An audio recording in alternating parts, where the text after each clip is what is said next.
আসসালামু আলাইকুম রহমতুল্লাহ। আপনাদের সামনে নতুন একটা ভিডিও নিয়ে হাজির হলাম।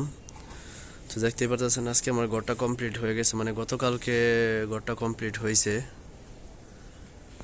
তো এই যে এটা হচ্ছে গিয়ে ঘরের উপরে ওঠার সিঁড়ি, মানে বাঁশ দিয়ে বানাইছি। আর এখান থেকে আপনার তেরপাড় আছে।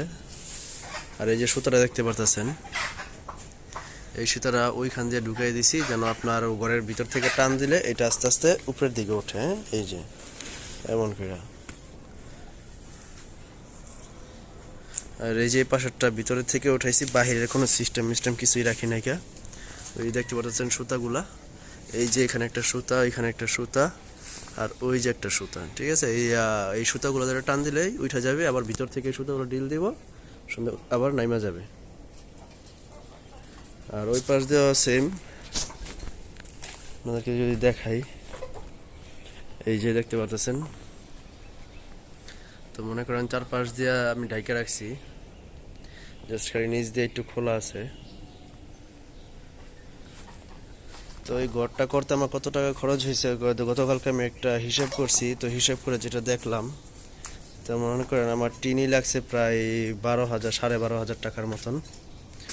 তো এই যে মাচার ভিতরে আর আপনার টোটাল কাঠমার সব কিছু মিলে, মানে এভরিথিং, মিস্ত্রি টিস্ত্রি সব কিছু খরচ মিলাইয়া আমার এটা চলে গেছে আপনার 35,000 টাকা। তো 35,000 টাকা লাগছে এই ঘরটা কমপ্লিট করতে। এই হচ্ছে এই ঘরটা, আর এই যে সেট আপ। ইনশাল্লাহ আরো সুন্দর সেট আপ করবো ইনশাল্লাহ সামনে। তো এখন আর কিভাবে রাখছি, সামনে আমার চিন্তা ভাবনা আছে এখান দিয়া ছোট করে একটা কাঠ দিয়ে একটা ঘর করে এখানে আর কি ওই মোরগ গুলাকে ব্রিডিং এর জন্য এখানে দিবা। হ্যাঁ, জাস্ট একটা বা দুইটা হইলেই চলবে খুব। এখান থেকে এই যে এই কাঠটা থেকে মনে করেন এই পাশ দিয়ে একটা সাপোর্ট আছে, ওই পাশ দাও সাপোর্ট আছে। হ্যাঁ, তো মনে করেন এই সাপোর্টের জন্য আমার এক্সট্রা কিছু লাগবে না, জাস্ট এইখান থেকে এইভাবে একটা দেব, প্লাস এইভাবে একটা দেব, উপর দিয়ে একটা নেট বিছাই দেব। হ্যাঁ, তারপরে এখানে ছাইড়া দিলেই ওরা ব্রিডিং করতে পারবে সুন্দর করে। আর খাঁচা তো বাহিরে তো আছেই, দেখতেই পারছেন, ওই খাঁচার ভিতর সারাদিন থাকবে। আর এখানে আলহামদুলিল্লাহ আমার আরেকটা মুরগি কুচি হয়েছে, এই যে দেখতে পাচ্ছেন গলা ছিলা, এইটা একটা বসাইছি। তারপর এটাও কালকে কুচি হয়েছে, এটাকে বসাইছি। যেমন এগুলোর সাইজ হলে গিয়ে ছোট, খুবই চিপ আছে মুরগি। তো এর জন্য আর কি ওদেরকে দেওয়া হয়েছে 8টা থেকে 9টা ডিম, 10টা ডিম, 10টা 11টা করে ডিম দেওয়া হয়েছে। আর ওরে দেওয়া হয়েছে কম, কারণ হচ্ছে গিয়া ওর এখানে একটা দেখতে পারতেছেন, তো ওর মুখে একটা সুতা চলে গেছে, কারণ ও এখনো ভালো করে কুচে হয় নাই কা, যার কারণে একটা ডিম রাখছি যাতে ও কুচে হয়। আর একটা বল কিনে নিয়ে আসতে হবে, আর 3টা 4টা এরকম প্লাস্টিকের বল কিনে নিয়ে আসতে হবে যেগুলোতে বসানো যাবে। এই যে মনে করেন ওর ডিমটা যেভাবে বলে বসাইছি, ওর যেভাবে বলে দিছি এরকম করে বল আরো 2টা 3টা কিনে আনতে হবে।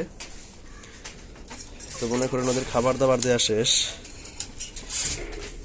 সকালবেলা ওদেরকে খাবার দিছি, তারপর এখন আবার ওই যে ঘাস পাতা দিছি যেখানে কেটে রাখছি। আবার রাত্রে মনে করেন এখানে আপনার ওই সন্ধ্যা রাখ দিয়া লেয়ার লেয়ার ওয়ান দেওয়া হবে। তো দেখতে পাচ্ছেন সেট আপটা, এখনো পর্যন্ত কোনো লাইন টাইন মানে কারেন্টের কোনো লাইন ই করা হয় নাই কা। তো ইনশাল্লাহ সামনে করব। তারপর আপনার ব্রুডিং এর জন্য একটা এই সিস্টেম করবো এখানে, মানে ঘরটা যেহেতু বড় আছে এখানে আমি একটা ব্রুডিং এর সিস্টেম করতে পারি। তো ওইটার জন্য পরে আলাদা একটা দেখাবো। তো যদি আপাতত কম বাচ্চা, তো তার জন্য আর কি ব্রুডিংটা আমি এখানে করতে চাইতেছি। এই যে ককশিটের ভিতরে ব্রুডিং করতে পারলে এটা বেস্ট হয় অল্প মুরগি দিয়ে, এতে হিটটা প্রপারভাবে পায়। তো এখানে একটা ককশিট আছে, এটার ভিতরে আমি করার চিন্তা ভাবনা করতেছি। যাই হোক, আগে আমার এই ঘরের ভিতরে একটা কারেন্টের লাইন টানতে হবে, তারপর আর কি বাকি সব চিন্তা ভাবনা। আর এই যে এখান থেকে যে সুতাটা দেখতে পাচ্ছেন, এই যে সুতা, এই যেগুলা সবগুলা মনে করেন এখান থেকে এটা একটু দিয়ে রাখছি, এটা ছেড়ে দিলেই আস্তে আস্তে সব নিচের দিকে নেমে যাবে। এই যে এই যে এখান থেকে এটা ছেড়ে দিলেই সব নিচে নেমে যাবে। আর এই যে এখান থেকে এগুলোটা টান দিলেই, যদি আপনাদের একটু টান দিয়ে দেখাই, ওই যে এখান থেকে সুতাটা বের হয়েছে, এই যে উঠতেছে, হ্যাঁ এই যে উঠতেছে। আর ছেড়ে দিব, যে নেমে গেছে। তো মনে করেন এই হচ্ছে সিস্টেম, যাতে বাহিরে কোনো কিছুর জন্য ই করা না লাগে। তো সবাই কমেন্টসে জানাবেন যে ঘরটা কেমন হয়েছে। আর অবশ্যই অবশ্যই যদি ভিডিওটি ভালো লেগে থাকে অবশ্যই লাইক, কমেন্টস এবং শেয়ার করবেন, আর আমার পাশে থাকবেন। তো সবাই ভালো থাকবেন। আসসালামু আলাইকুম।